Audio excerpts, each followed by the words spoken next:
before you can control a trigger, you have to first learn what your triggers are. So you not knowing what has triggered you in that moment, you can snap and beat somebody.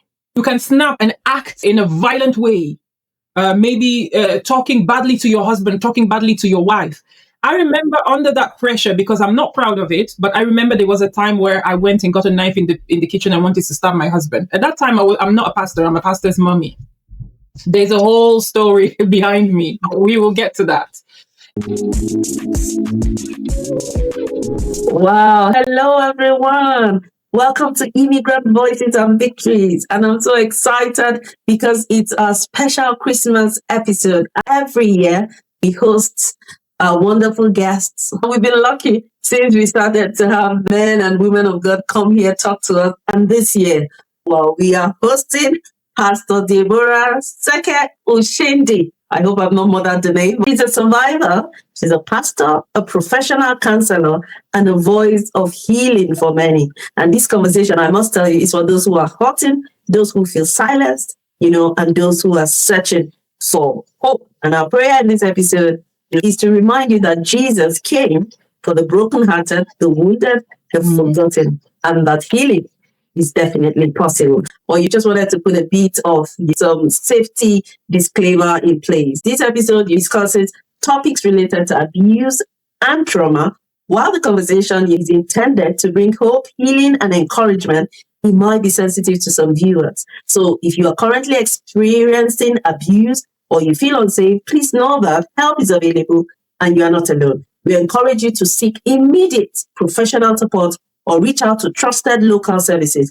This interview on Immigrant Voices and Victories is not a replacement for professional counseling or emergency support. So please get help when you can. And today, we are so honored to be hosting Pastor Deborah. So please, if you're new here, why not touch on the subscribe button, turn on your notification bell, and make sure to share this video. Welcome on board, Pastor Ma. We are so honored to have you here. Thank you so much, Dr. Yemz. Thank you so much for having me. This platform, I'm really excited to be here. Very excited. So we're just going to head straight in. Please, I want you to introduce yourself, who you are, what you do, and your journey to the UK. I know you're originally from the Congo. It would be nice to know a bit about you, Ma. Thank you. Thank you so much. That's such a brilliant question. Absolutely. I will talk you through my journey to how I found myself in the UK. It's a very long one, but I'll try and make it as short as possible.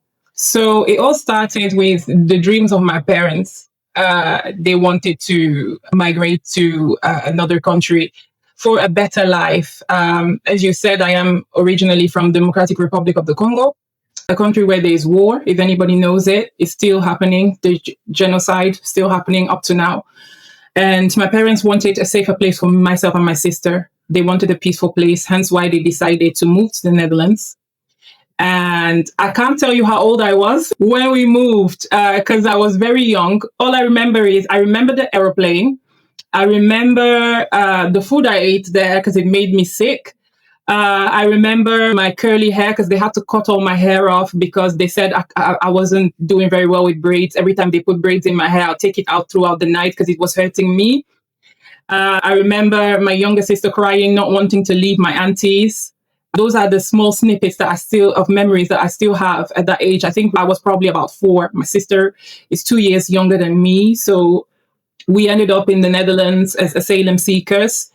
Seeking asylum in the Netherlands did not go very well.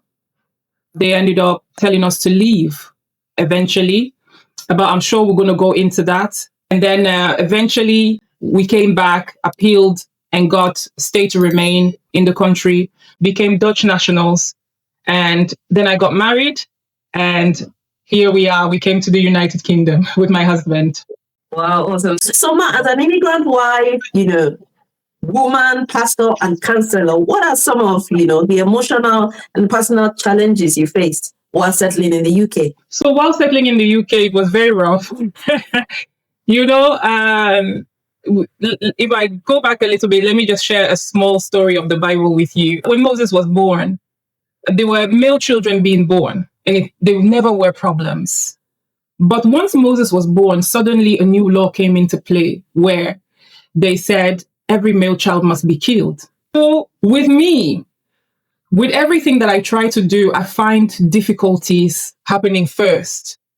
And every time I step into to something, you will find that the law has changed. And I was saying to myself, my husband told me the story of Moses, and he says, this is your case. Every time that we come into something, something has to shift, something has to become more difficult. Our friends came to the United Kingdom first, and they told us it's a great country, great to raise your children. You just have to find the right part of the UK to live. Everything is amazing. Just come here. Once we arrived, suddenly there's a new law, which meant that before you get a house, before you are even allowed to have any money, any benefit, right to anything, you must first have worked for, I think for at least 6 months, it was back then when we came. And this law was put into play in 1995. They started discussing it. But it started to become effective in 2004 on my arrival. Because I said to my friend, I said, should we save money first? Should we? She said, no, not at all. When you come here, you are a Dutch national. I'm a Dutch national. We arrived here and they arrived a year earlier. They got everything. They got house, they got benefit, stability immediately, and they started working. So she said, don't wait until you save money. Just come right now, pack your bags, take your husband, take your child, because I had a baby, a boy, and I was pregnant as well at the same time. And she said, just come and we will deal with the rest. So on arrival, we meet this new law and we become homeless. Yeah, we become homeless. So these are the challenges that we face. We face homelessness because family members will only help you for such a long time. Most of them turn their back on us on both sides. So friends turn their back on us. You know, when you have nothing, they don't really want to know you as a friend. It is when you have something that they want to be part of you. So we found ourselves homeless with my husband. We were sleeping under the bus stop at first, just, with the baby in the pram. And eventually, one of my husband's friends, he had a church and he invited my husband to preach. And he was like, oh, you are really a man of God. I want to help you. And he called one of his friends if we could stay. And the friend had just lost his wife and had 2 little children, 2 girls. And he decided, okay, on one condition, your wife looks after my girls because I've never changed a nappy. I've never done anything.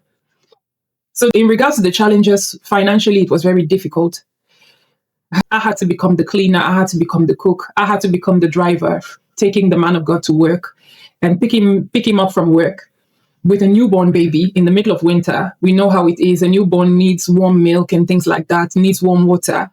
And I was always out and about. Sometimes I pick him up from work. He wants to go and see this friend, and he was banned from driving. So I had to drive everywhere. I could not say no.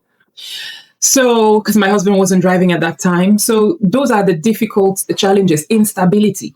But we stayed together. We held it together. Because of my trauma, I did not want to let go of my children and let somebody else look after my children. I did not want to leave my children anywhere. So I took my children with me, even when the temperature was 0, Those are the challenges facing the UK. I know. Well, some immigrants suffer silently behind closed door. Because I would imagine the things you yourself went through, there was every reason to say, this man you married me, is this what we're into? Why do you think abuse increases after migration? It has many different things. You could be married to a person and not know the person very well. And when there is pressure, people can snap. People can snap when there is a lot of pressure. When there's a lot of financial difficulty, a man feels very low within himself. Because we talk about what happened, but we don't look at the feelings, the emotions behind it. How did my husband feel, me driving another man around the cities, because he couldn't drive? You will feel lesser than the man. And it becomes difficult as much as I would motivate and speak life over him and pray over him. But he still feels like it is his job to protect. It is his job to look after. So that's already a problem. That can make somebody snap. It is not reason for abuse. And there's the other thing of you have to always be together because both of you are not working at the time. So you spend a lot of time together. And in that time, sometimes there can be a feeling of, why are you not going out there finding work? You know what I mean? You can misplace words. Again, but when we look at the mental side of things, a lot of people have experienced trauma, maybe in childhood, maybe later in life. which we don't know about. We marry broken people without knowing that we've married a broken person. So this is where the difficulty lies, because nobody will tell you that when I married you, you have to be me. But nobody will tell you that, before we marry, let me just stand still and tell you that I was being abused by my mother, I was being beaten by my father, and this is how we were treated in my childhood. Nobody will tell you that. Nobody will tell you that they've been raped. Nobody will tell you that. So in a time of pressure, that's where the mental health issues now start to resurface. People start to trigger, and we don't know what the triggers are. Before you can control a trigger, you have to first learn what your triggers are. So you not knowing what has triggered you in that moment, you can snap and beat somebody. You can snap and act in a violent way, maybe talking badly to your husband, talking badly to your wife. I remember under that pressure, because I'm not proud of it, but I remember there was a time where I went and got a knife in the kitchen and wanted to stab my husband. At that time, I'm not a pastor. I'm a pastor's mommy. There's a whole story behind me. We will get to that. So I got a knife and started chasing him in the house, where that other pastor had to intervene to stop me from stabbing him. So having said that, I was triggered because of a trauma that happened to me that hasn't healed, that hasn't recovered. And in that moment of pressure, something triggered me and it resurfaced, and I saw red. So I lashed out. Another man would call for divorce or whatever, but my husband decided to be very patient because he knew my past. So the instability can create a lot of things. It can create, some people fall deeper in love with each other, but it can also go the other way around, where people start to trigger and it becomes very violent. Awesome. So we've been touching a bit, about your journey, about your trauma. So we're going to go deep dive into it.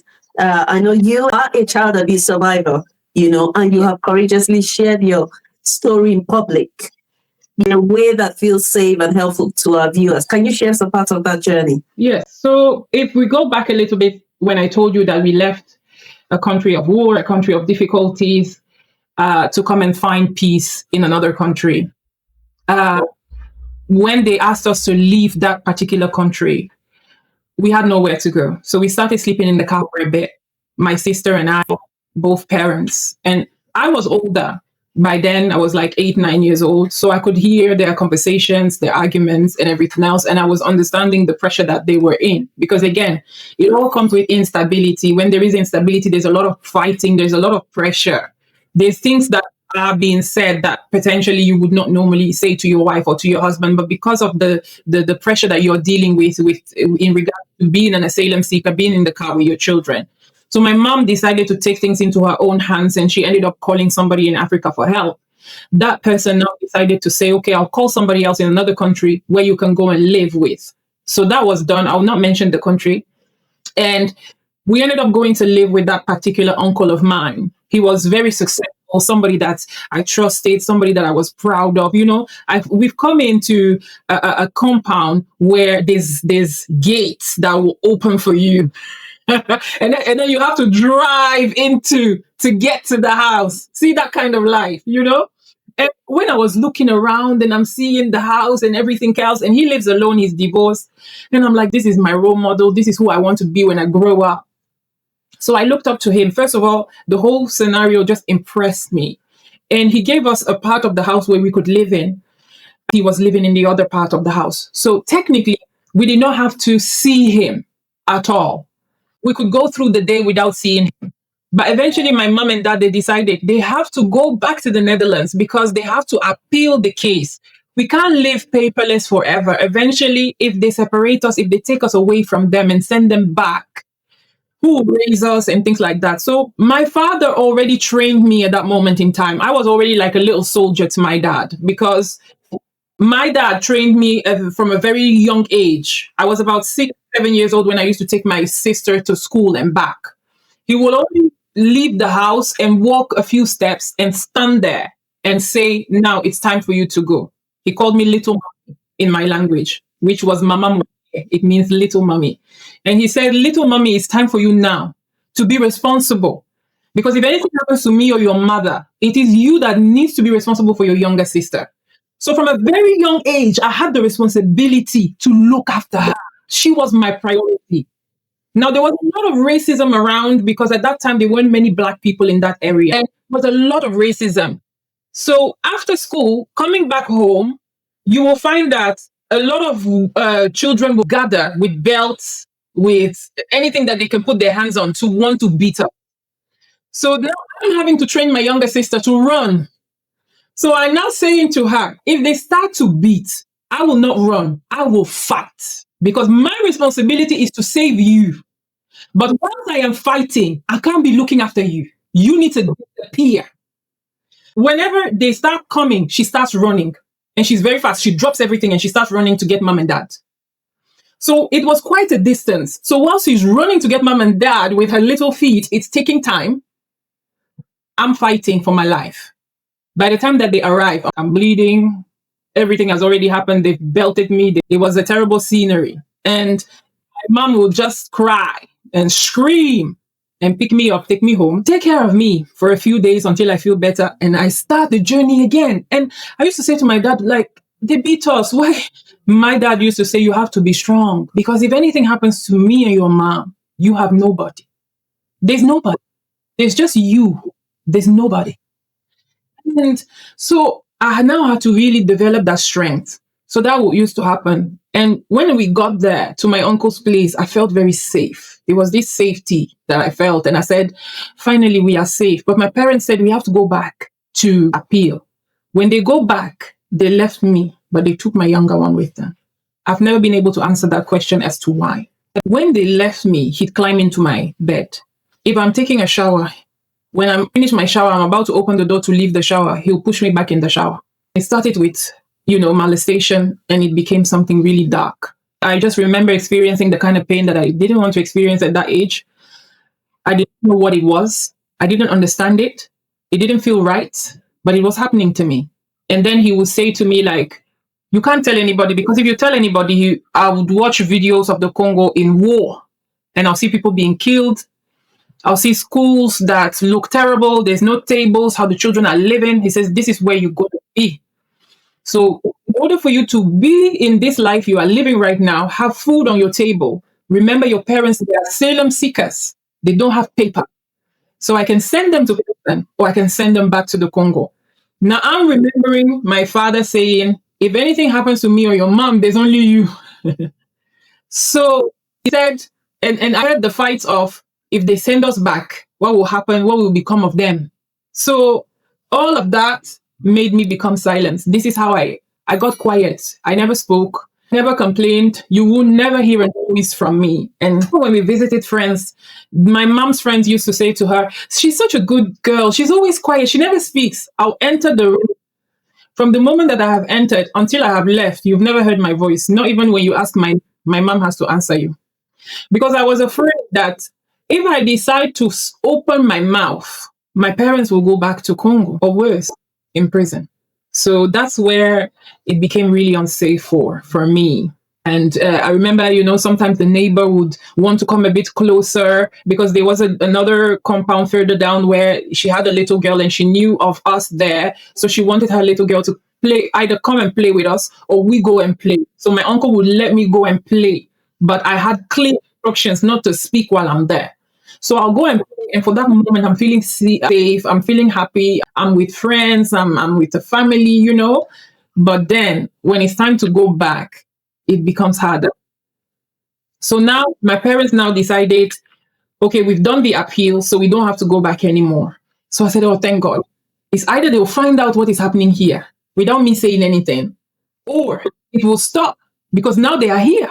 So at that time, I now was hopeful. Now it changed. We now go to the park, and in the park we'd enter the bushes, and on the way back I'd get an ice cream. So I never used to like ice cream very much because that was my reward after that. So one day I refused to go to the park with him. I said, no, uncle, I'm not going to the park today because my mom and dad were there. So I was like feeling strong, and I said, I'm not going to the park today. So I woke up and I was ready. I'm not going to the park. And as I said that, he now found the opportunity when I was on my own in the hallway to say to me, I will take your sister to the park now, seeing as you don't want to go to the park. So this is now the time where I had to grow up very, very fast and decide whether I want to live with my sister, knowing what I know, or do I still want to go? And I chose to go because I'm raised that way. I'm raised to look after her. So I went. I sacrificed myself, and so we started going to the park. There were moments where, my mom could have known, like one day I came out of the bathroom and her wrapper had his semen on there. And she just looked at the wrapper and said, "Why are you spilling milk on my wrapper?" And it went into the washing machine, and that was the end of that. That's kind of my story for short. Wow.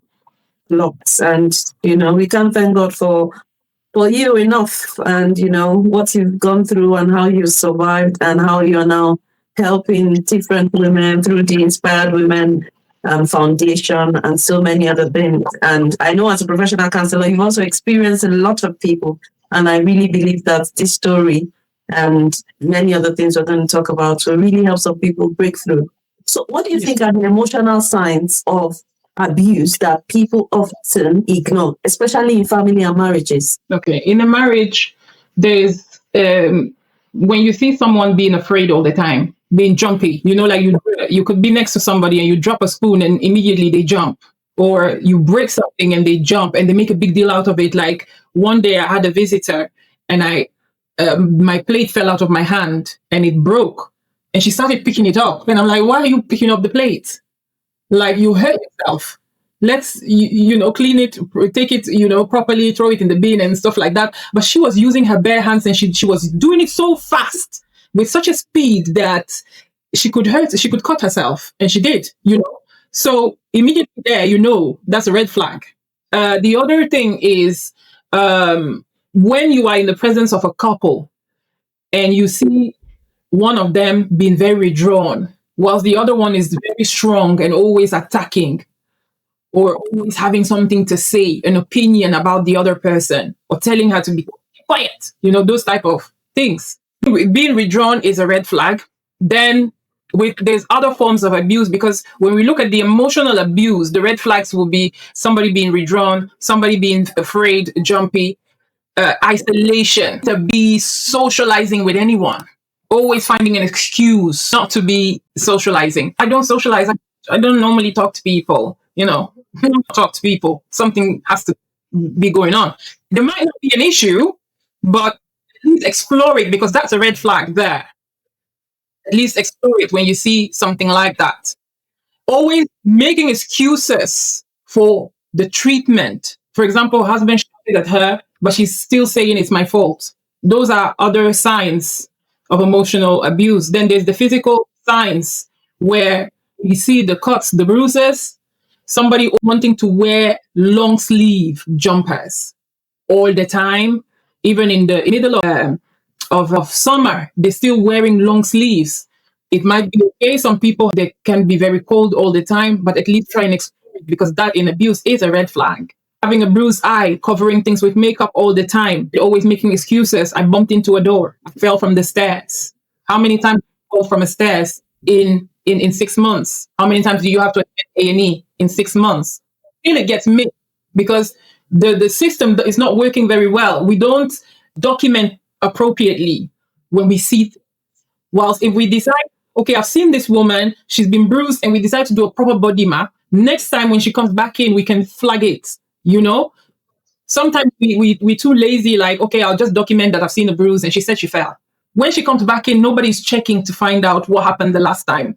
Broken bones, sexual is very difficult to see because those are like, more intimate marks you will see. So if you just see somebody being very withdrawn, very isolated, they always want to be on their own. They don't want to have friends around them. Being jumpy, being afraid all the time, finding excuses all the time. Those type of things. In some cases, where the abuser wants to make you dependent of them, you might come across women who don't work, and they say, it's because my husband wants to take care of me. It's because the husband does not want you to work. That is the problem. There's a difference between husband not wanting you to work and a husband actually you not working. So if opportunity presents itself, I once was in management, I had the opportunity to offer a few of my friends jobs to see what is going on. And you find that it's not their choice. It's the husband's choice. So that's the red, just to mention a few. So many victims, they blame themselves or feel trapped. What lies did you personally have to unlearn during your healing journey? During my healing journey, I have to unlearn the lies of not being worthy. Yeah, not being worthy, not being clean. Yeah, not being smart enough. There's so many lies that you have to unlearn as a victim in order for you to call yourself a survivor. Today, I call myself a survivor, but as a victim, there was a lot of lack of confidence, a feeling of no value. So I did a lot of things to myself. I caused a lot of harm to my body because of the fact that I did not feel I carried any value, because who cares about me and what happens to me? They left me. I was beaten by so many people as a child. They left me being beaten, and still told me to go back the next day into that same situation. So that is already like planted in my head, like nobody, God certainly doesn't care, because as a young child, you go to the church with your parents, so you learn very quickly about God. But which God are we serving that allows me to be beaten, and then allows me to be neglected, then allows me to be abused? So there is no God that cares about me. There is a God that exists, because I see the world, you see all the creations, you see all the beautiful people, and you see happy people walking around on the streets. So that God cares about them, but he's not my God because he does not care about me. So that's something that you have to unlearn, that you can be loved as well. You can love yourself. That's the other thing where I didn't love myself because I didn't have value. So I don't love myself. You're reckless. You go into self-destruction and anything can happen. And anything is allowed to happen at that time. Those are the things that I had to unlearn very quickly. That's so great how, you were able to come out of that. And I know we'll talk about how God helped you, because Jesus is the reason for this season. And I'm sure your story as a survivor today would not be complete without Jesus. But before we get to that, knowing that many survivors remain silent due to fear, religion, culture, or even immigration status, how did you find the courage to speak out?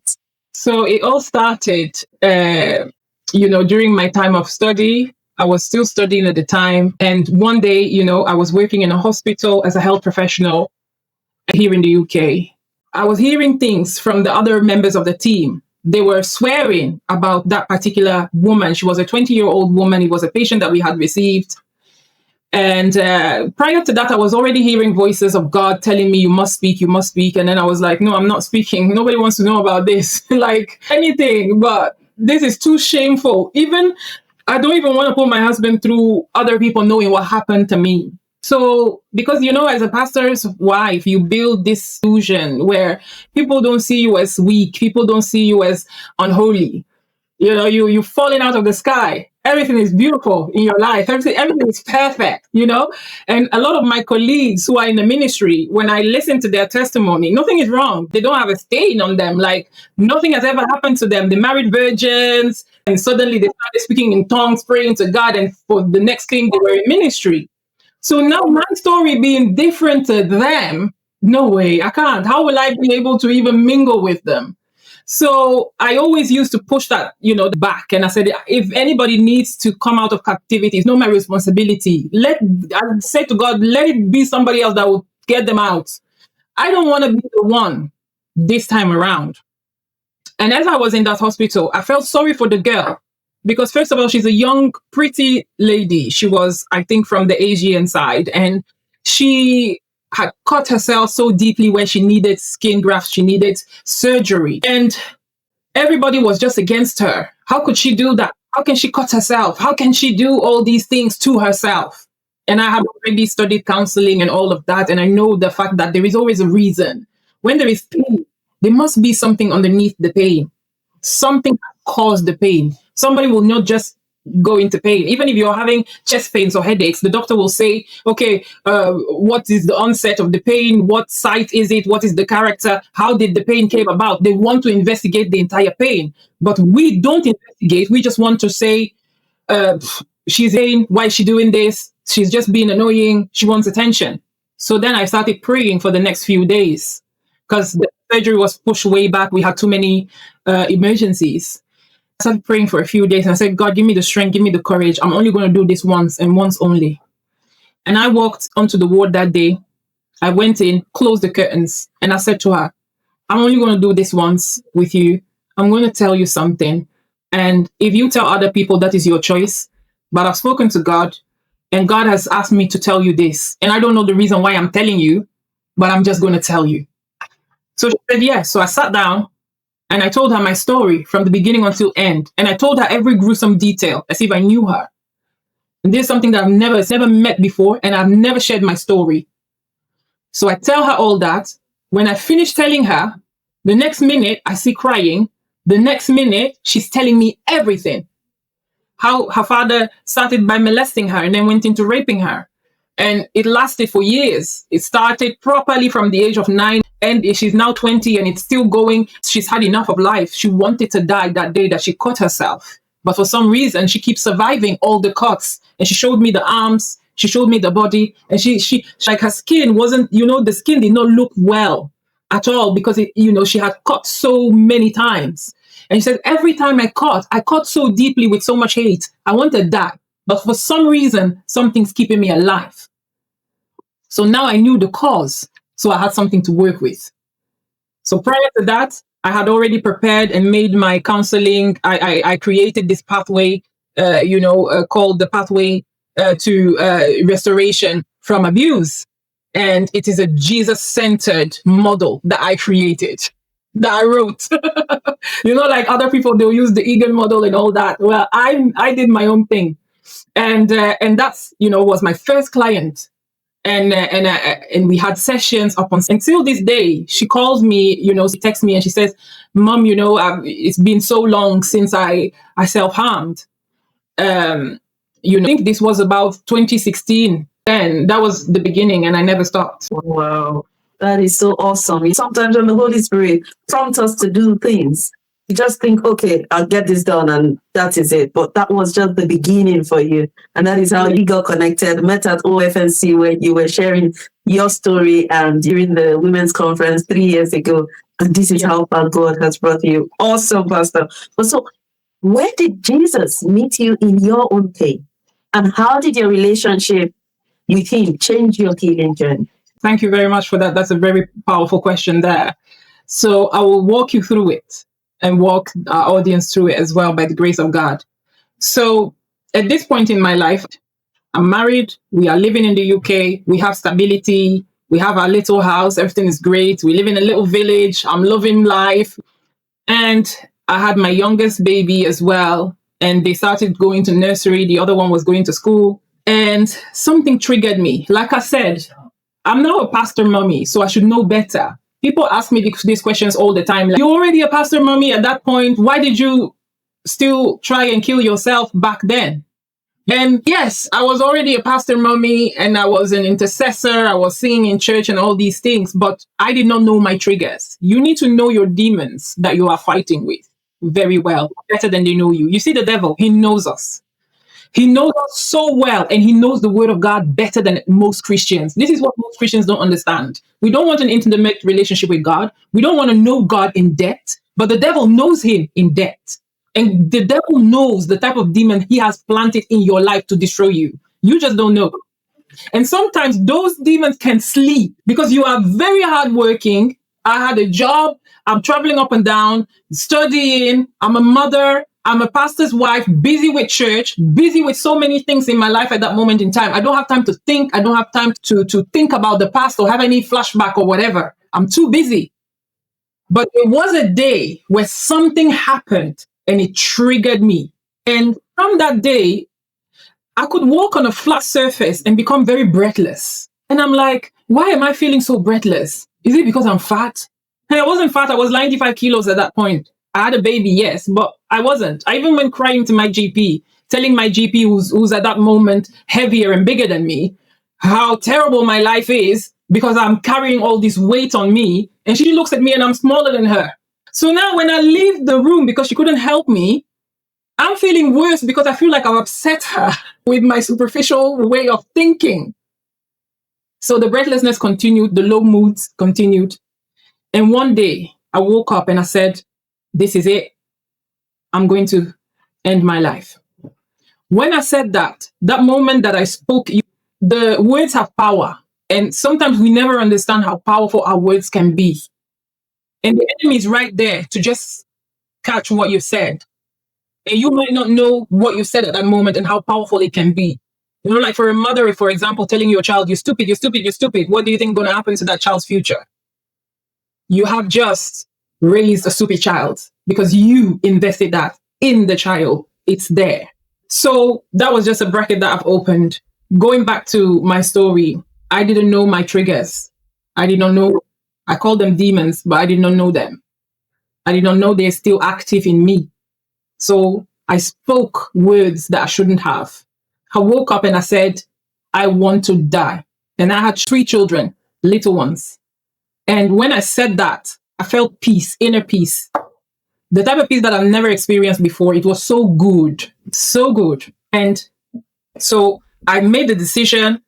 And at that point, I was taking so many different medications because I had back pain. There were so many things wrong with me. So I used to collect a lot of tablets and not take them because I'm terrible at taking tablets. And I had a pharmacy in my house. I took everything out, went and bought alcohol, took everything. And I took my children to school, came back, had a shower, put my pajamas on and went back to bed. And I was still at peace. And I said, this is it. It's perfect. I'm going to join my dad. And because my dad died many years ago. And I'm just going to be happy. And there's not going to be breathlessness. I'm not going to feel the weight I'm carrying anymore. Everything felt right. It was like I'm floating and there was nobody to stop me. So I fell asleep. Something happened at work with my husband that he said he didn't feel well. He came home and as he made a sandwich, whilst he was trying to throw the bits and pieces away, he saw all these empty strips in the bottle and he called out my name and he went upstairs and he found me. Knowing my past immediately, he called the police and the ambulance because he did not know what to do. And I ended up in the hospital. I had a drip when I woke up, white ceiling, and a mental health nurse speaking to me and asking me questions like, are you going to do it again? Why did you do it? Those type of questions. And I'm like, I don't even want to talk to you right now because I thought I was in heaven or something. And now I'm here speaking to you. I'm not interested. So she left because I was really rude because I did not succeed. And at that point, my husband then came and he said to me, many years you received Jesus as your Lord and Savior, but you did not offer him a space inside of you. Jesus has to live in you for restoration or deliverance to take place. In your case, Jesus never lives in you. You will know when Jesus lives in you, when you can say the words, it's no longer I that live it, but it's Jesus that lives in me. I live because he lives and I breathe because he breathes. That's when you know that he lives in you. You've never said that. He is not in you. So I'm going to go and pick up the kids. You make a decision. There's a train station. You can jump in front of a train and end it. Or you can choose Jesus and let him live in you, restore you, silence whatever needs to be silenced permanently. And then you can build your life and be happy. As for me and the children, we love you and we are waiting for you. And he left. I was there on my own now with my white ceiling in a hospital bed, thinking, praying. And finally, I decided this is it. And I called for help. I said, Jesus, help me. And that was the beginning of a new life. It was when I hit rock bottom. I was at my lowest point. I was ashamed. There was nothing left. There's nothing left in your life. You've lost everything. There's nothing left. You don't have a good relationship with your own family. Things are not right. And you don't have anybody. You have nothing. You become desperate. And that was the desperate cry for help. And that's when I asked Jesus to help me. Jesus met you indeed in your pain. Wow. Awesome. Many immigrants, they feel ashamed, spiritually confused, or they even think, this is their cross. How can you lovingly address this? What I will say is this. Shame is a liar. Silence is a prison. You will think when you live in silence that as long as I keep my problems hidden, that is the solution. I can keep fighting. But when you reach out for help, you voice out that you need help, There might be somebody in your surrounding, because I'm sure I would have found somebody who could have said, Debbie, I can help you. I'm a counselor. I'm a doctor. I'm this. You can take this medication. You can go to your GP. You can do this. I'm sure there were plenty of people around me who could have helped me. But it's silence that is the killer. It's the shame that is the killer. The shame of stigma, of people knowing that me and my family, we are suffering, of people knowing that I'm lesser than a man because I can't look after my wife and children. Maybe voicing out that you can't protect your wife and your children at that moment in time, and you can't provide financially, will take its toll on you, and it will give it form. It will give it life. So I'm keeping silence. So this is what I'm going to say to you. Jesus is a true healer. He's a true restorer. What we need and what we seek for is all found in Jesus. But we need to be able to ask for that help. Jesus can send your neighbor, he can send your auntie, he can send your uncle. Somebody who did not have money suddenly has money to help you. For your sake, he can bring down an entire army. For your sake, he can silence war. But you need to voice it out for him. He's not like the devil. The devil, he comes into your bedroom, into your living room, into the kitchen, and you see, like, if you've invited somebody who's got demonic powers or is a witch, the person will enter everywhere. Even the places that you don't want the person to enter, the person will go. Toilet, bathroom, it will go. They will be throwing their bits. But God is not like that. He knocks on the door first. Somebody needs to open the door.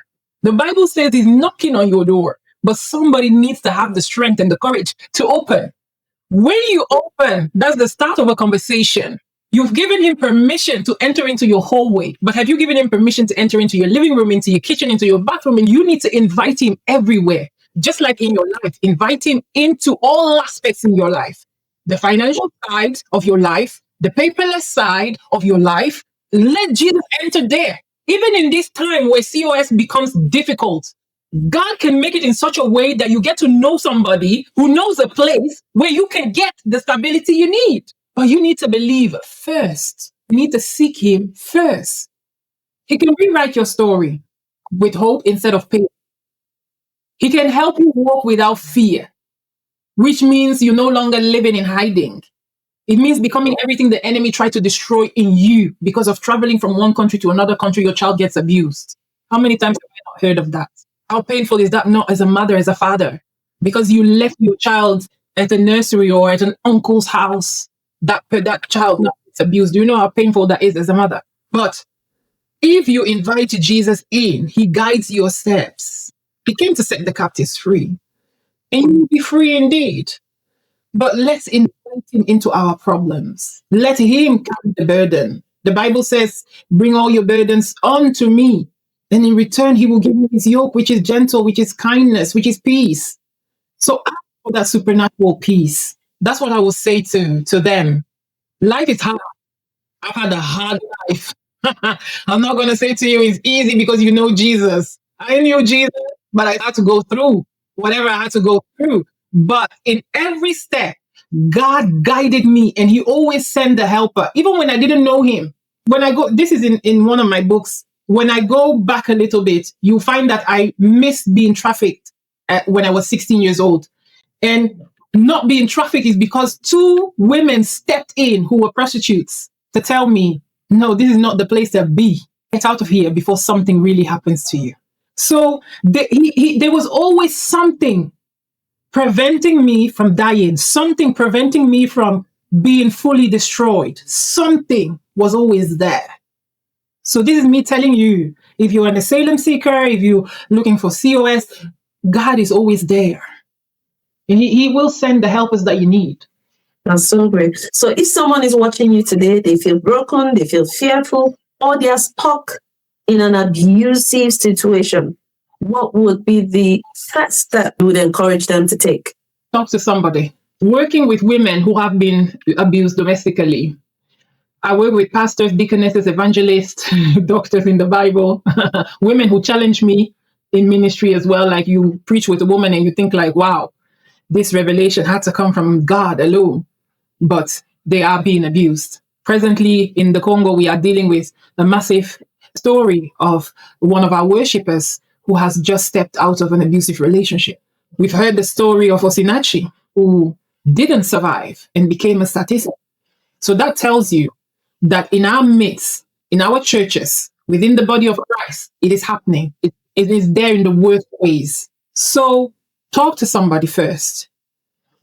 If you come to somebody like me, I will never say to you, divorce the man, get out of there, do this and do that. You have to be sensitive. I need to start working on you first so that you understand that you're more valuable than the situation that you're in. My job is working on you to make you see you, to make you and love God. And now you will start to understand and see things clearly. You know what God does when he enters? He gives you clarity. That veil falls off. So you start to see the man for who he really is. And many women then come to me and say, Pastor Deborah, I slept and I woke up. This is not for me. I need to do something to save myself. Now, this is the time where we involve police, where we involve social workers, where we involve everything on this earth to help you get out of that situation. Now, if there is children involved, someone like me would call the police immediately. But when there is a relationship, the problem that we face, I've done it in the past where I said to a woman, leave. I spend my own money, getting her a hotel, getting her a place later. I did everything. Then she went on benefits. Everything was put in place, went back to the relationship. So now we had to re-strategize and change things a little bit. Instead of brutally rupturing the relationship, how about working on them first? How about working on them?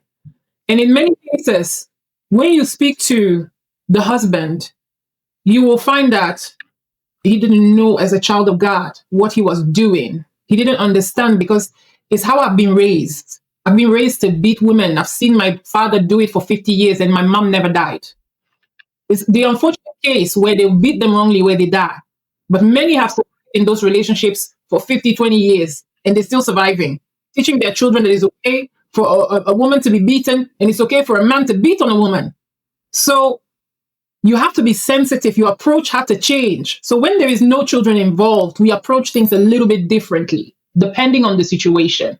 But when there is immediate danger, we act. Wow, that's great. Well, So speak to somebody. Speak to someone. Pastor Deborah herself, she's a pastor, she's a wife, she's a professional counselor. So reach out to her. She's got Inspired Women Foundation as well. She's a professional coach. You could call the police, get social worker involved. So please reach out if you have to speak to somebody. You will always save yourself. Wow, this has been an awesome interview. I'm just enjoying this, loving this. And I'm trusting God that you people out there are also hearing this. I know this is quite Christmas centered, but even if you're not a Christian, you're listening to this, you're experiencing abuse, speak to someone. You can always reach out as well to Pastor Deborah. I remember when we spoke, she was like, I just want everyone to be safe. I want everyone that have been abused to become a survivor. And she said that is her mission. However she's going to do it, she wants to get it done. And I just wanted, Pastor, for you to speak to those people that are not religious, people that don't know God. I know some of the things we said here today is heavily focused on, introducing you to Jesus, basically, because we as Christians, that is what, that is all we know. And, I'm sure you can hear from Pastor Deborah's journey that Jesus met her in her pain and he helped her through her healing journey. So what do you have to say that people that are non-religious, people that possibly have done God and they've dumped him somewhere, or people that are not even Christians at all, who are going through abuse and all of that? That's very brilliant. I love that last part, that question. I love it because outside of the Christian community, yes, God called me for the Christian community. However, outside of the Christian community, there's a lot of women as well who are suffering, and we can't exclude. For example, if I'm called by a college or university to go and speak, I do speak of my journey. I tell them that this worked for me because I am a Christian, but try this as well because this could work as well. So for the people who are non-Christian, maybe you have a different religion and you don't really want to go into anything religious, but you just want to heal from your pain. It is possible, but the problem here, the issue that you will face is finding that right counselor, that right therapist, because some are therapists and they are equally good. Like my lecturer, my professor, she was amazing, but not amazing by experience. She was amazing because she has written books and books on the Egan model, and she has had a lot of teachings about it. So she knew it inside and out, and she was good. She had mastered her craft. She was good as a therapist, but it's finding that right person. So my advice to you will be to find the right person that can work for you. It does not necessarily have to be a person who is experienced or has experienced abuse before. It is always a bonus if the person has experience because they know exactly what you feel, what you're going through. That is a bonus. However, there's a lot of people out there who just by learning have also become brilliant therapists. I have friends of mine who are great therapists. They're non-Christians, and it's just a case of finding that person. So the other things that I would say that you could be doing is speaking about it, journaling. These are just little techniques that I can give you that you could do yourself. Journaling. For me, I did a lot of voice audios. I used to speak in my phone before even speaking to that one person. So it's a good way of healing. For some people, it is writing. If you love to write, if you love to paint, paint it. If you love to sing, sing it. If you love to dance, dance it. I have dancers where I met them and they have gone through abuse, and I taught them how to take their pain, their inner pain, and let it be felt by the other people around them through their craft, through their dancing, or through their singing. There's a way that you can sing that another person will say, like, have you ever been to a concert and you think, God, this is like, wow, I've never heard somebody is screaming on the inside, but through singing. So whatever it is that you love to do, even if it's painting, paint it. That is a good way of releasing anger, frustration. One key thing that I will give to you as well is forgiveness.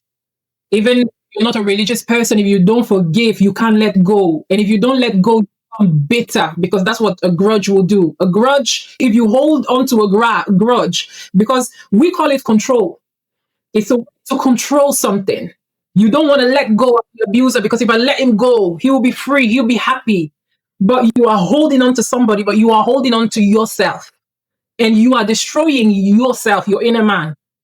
So you need to be able to release the pain, release the anger by saying, I forgive you out loud. Forgive the person. Let them go so that you feel free and lighter. Those are just the pointers that I would say that I can give. Awesome. So if you're not religious, if you are not religious, we trust God for you that through this interview we have introduced Jesus to you, but we still want to meet your need. We still want you to know that speaking out is very important. Pastor Deborah is available, and so many other therapists out there that you can reach out to. It's all about speaking. But we're trusting that in this Christmas season, you will come to know Jesus and experience him in your own life. And it will be a different story when you know Jesus, when you find him. Or in case you've lost him, this is one interview. I want you to know that Jesus would always meet you in your pain. As you are out there enjoying your Christmas, if you're not experiencing abuse, thank God for you. If you have been forgotten, gone through trauma, you're in an abusive relationship, Jesus is there for you. Just keep speaking. Like Pastor Deborah said, wow, Christmas is in the air. It's meant to be a season of joy, of rejoicing. Yet there are so many survivors out there that are still in pain. What does Christmas mean to you today as a survivor and as a Christian? So in regards to Christmas, I'll say Christmas is, for me, Christmas is family. Is that time where I've already taught my children from a very young age, no matter where you are, when it's Christmas, you come back to mommy. Because it's that time where we're together, we're having nice food. It's that time where we're loving on one another, where we show each other care through presents. Although the value is not in the money or not in the object that we have, but we buy the little that we can to share with one another and show that you are appreciated, my love. It's that time of love. It's that time of family, but it's also that time of appreciating God for everything that he has done for you. From January getting to December, many have not survived the in-between, but the Lord has kept you, Ebenezer, up until you are still, regardless of abuse, regardless of the pain, regardless of the situation, you are still here. So it's a time of thanksgiving as well, time to thank God for being favorable to us, for loving us, thanking him for all the good that he has done. Don't just look at what you haven't achieved. Look at what he has already given you. If you wanted to be rich, but you still managed to get a roof over your head, it's something to be thankful for. Clothes on your back, you've got food on the table, it's something to be thankful for, even if you've not reached the goal. So that is what, in a nutshell, everything that Christmas means to me. Wow, that is awesome. So what will you give survivors this Christmas who feel forgotten, unloved, and unsaved? What I'll give you is Jesus Christ. And I'm currently doing a series as well on that, and it's called A Gift of Power. That is for this Christmas season, where my story, but I'm also giving back that gift of power that God gave me. The gift of power that God gave me in that time was his love, deliverance, restoration, healing, peace that surpasses all understanding. Those are the gifts of power that I'm talking about. It's not necessarily the anointing and the power when you're on the pulpit. It's your inner self being renewed, the later house becoming greater.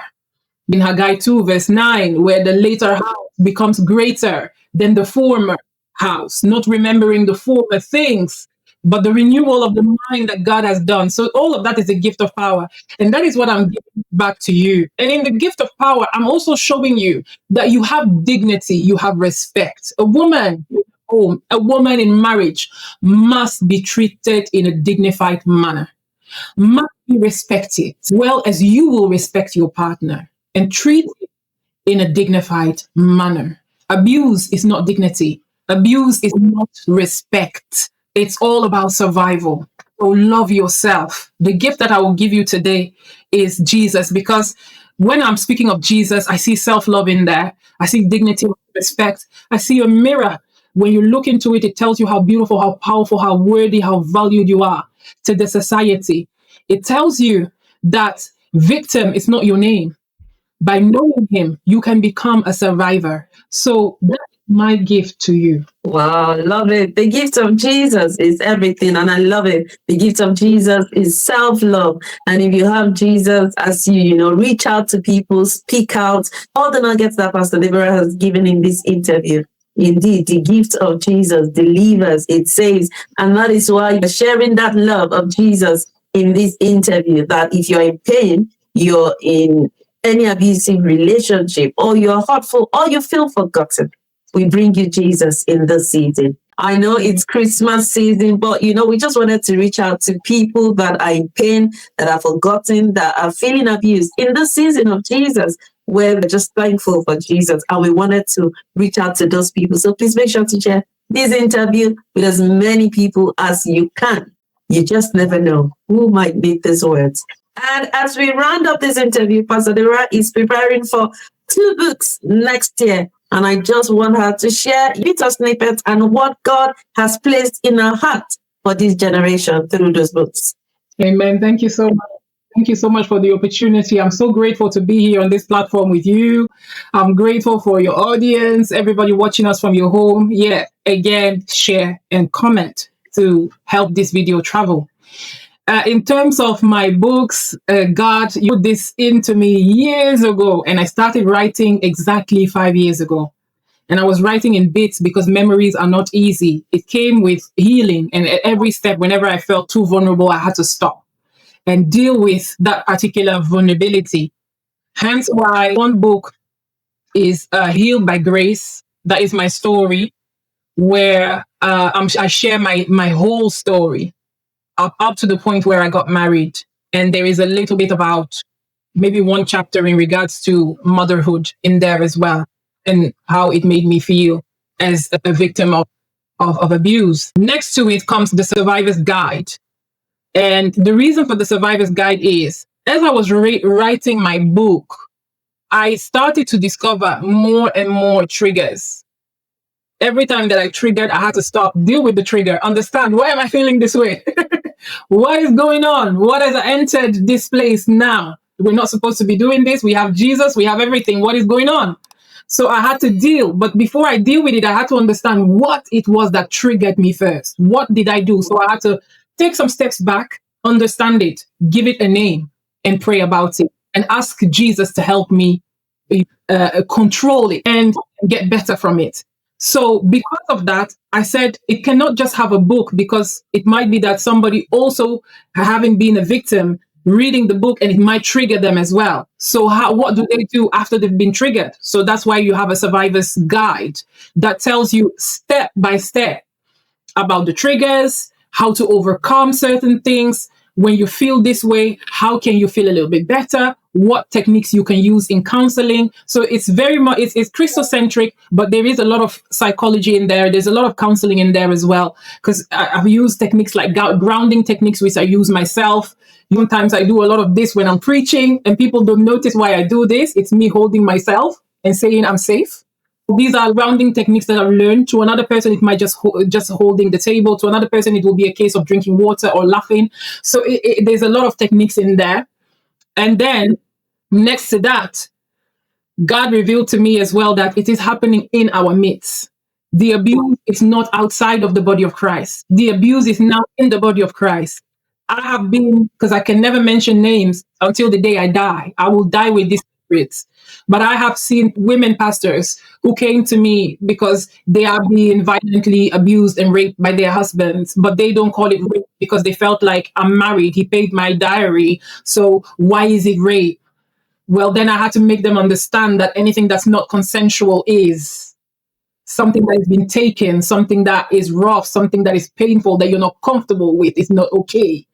So for that reason, I started putting together the Empower Her Church Guide.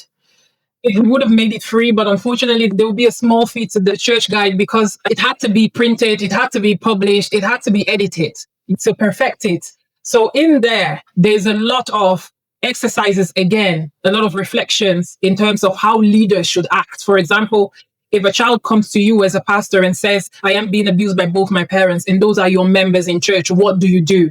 So there are things in there that you can apply into your church to safeguard those children.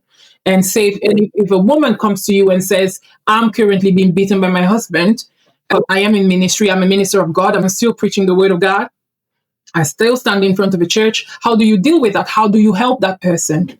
So everything is in the guide. There's a clear step-by-step that talks you through different things that you can do to safeguard these women and men, and how to not separate a family, but you can work on both of them as long as they are willing. As now I'm dealing with a couple who are both willing to change. So for that reason, I'm working with the wife. The husband is going for counseling elsewhere. So in order for us to bring them back together. Hence, there's a Facebook status on my profile that's recently there. And the reason why I put it out there is just to get a clear message out there that I'm not here for people to be divorced. I know that God does not like divorce. I'm not here to separate families. I'm not here to separate husbands, because I get a lot of hate phone calls, a lot of text messages, a lot of voice audio swearing at me, and a lot of hate. Some people have threatened to beat me whilst I go shopping to the African shop and things like that. And there has been a lot of things like that happening. And I put it on the status, what if I'm the reason? What if I'm the one that's keeping you out of prison? What if I'm the reason why your wife hasn't sued you for everything that you have yet? What if I'm the one that is trying to keep your family together? Have you ever thought about that? So that became a little booklet, but I don't know yet if it's going to be a book. So, science of the being a pastor and having a ministry like this is real. It's difficult and it's hard because people don't want to be around you because there's a lot of stigma. So you lose a lot of friends. But then again, men hate you because they think that you are the cause of divorce, especially abusers, because they start to project the anger onto you and make you see that you are the cause. So the beating and the abuse and the suffering of their wife, it's not them, it's me now. So it's a hard life, but God is helping us. Wow. Amen. Wow. Awesome. Awesome. That is so great. And honestly, we can't wait to receive that book.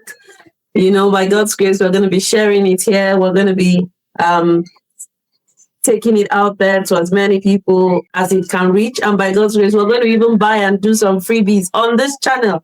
By God's grace. when the book is out, by the grace of God, we are going to be part of it by the grace of God. Wow, this has been an awesome interview. It's not your usual Merry Christmas kind of interview, but it is just all to reach out to as many as we can. And I pray that Jesus indeed would meet you in your pain, even in this season. Thank you so much, Pastor Deborah. And finally, if there's anything we ask everyone that comes to this channel, our guest on Immigrant Voices and Victories, is what is your advice for immigrants in the UK? The advice for immigrants in the UK is this. It is hard. I understand it is hard. Take it one step at a time. Find the resources that you can tap into to help you in your journey. I know firsthand, because I've recently been a home manager, and I know firsthand how difficult COS is at the moment because there's not many certificates out there. But I'm telling you, there are places where you can get them. You just need to find the right places in a timely manner. And there are things that you can do. But in order for you to find those things, you have to have a clear mind. You have to be strategic in whatever it is that you are doing in order for you to gain what you need to gain. So I'll say to Christians, if you are a Christian migrant, I will say prayer is the key, because you need help from God. You need that supernatural, divine help through the journey. Secondly, if you need to get a lawyer, anything that you need to do in order for you to succeed and find that stability, please do it. So my advice overall, on a nutshell, I will say to you to take it one step at a time. Wow, awesome. One step at a time, get help when you need it, and definitely it's hard, but it's going to get easy as time goes on. Lots of things are changing. We all know that, but just hold on to God, hold on to Jesus, and He will always show up for you. And with this, I want Pastor to say her final word for Christmas, and we are done.